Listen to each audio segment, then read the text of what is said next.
Good morning, church. Before I proceed here, I do want to just add one prayer request. And for many of you in the body, I didn't realize it didn't make the list, but my sister Paulette, that many of you know for a long time, lost her husband Jess yesterday evening.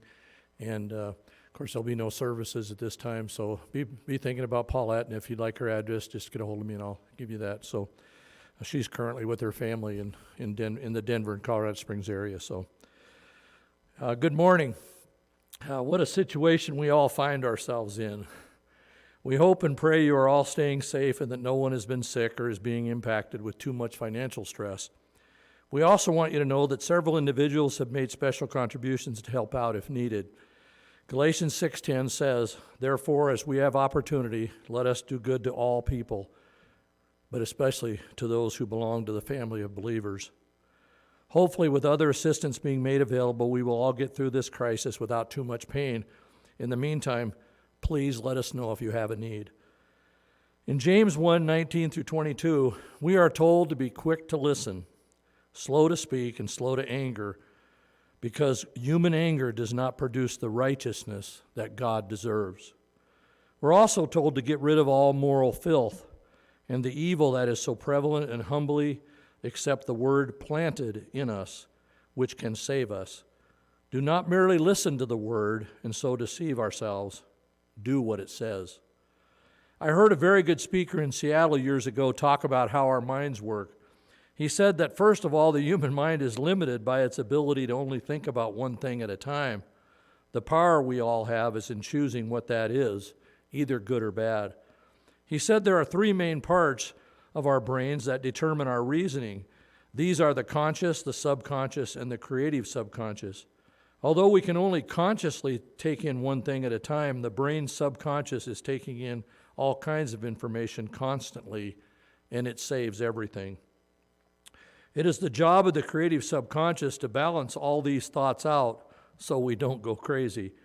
In keeping with what I said last week about as a man thinks in his heart, so is he, or she, I might add, it is critical we choose well in what we choose to feed ourselves mentally.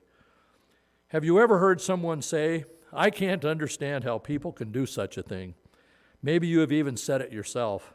I know I used to. But a number of years ago, I decided it's pretty easy to understand.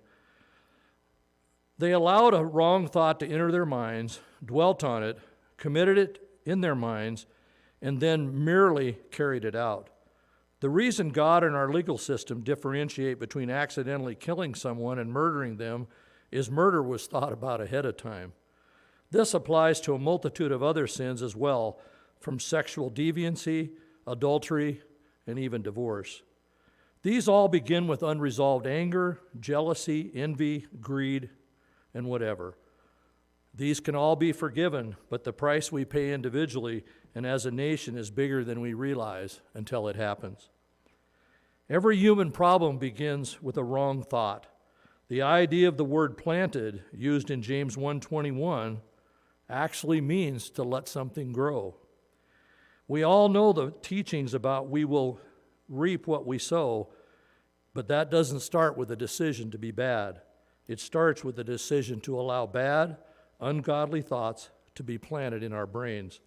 We decide what those thoughts are and avoid them, and we must avoid them by taking time to focus on the perfect will of Christ. In Romans chapter 12, verse 2, we are told, "Do not be conformed to this world, but be transformed by the renewing of your mind, that you may prove what is the good, the acceptable, and the complete will of God." Our prayer is that each of us will take this time to work on our spiritual disciplines like prayer and Bible study. They are the only hope any of us have of being the light this world of darkness so badly needs. Thank you.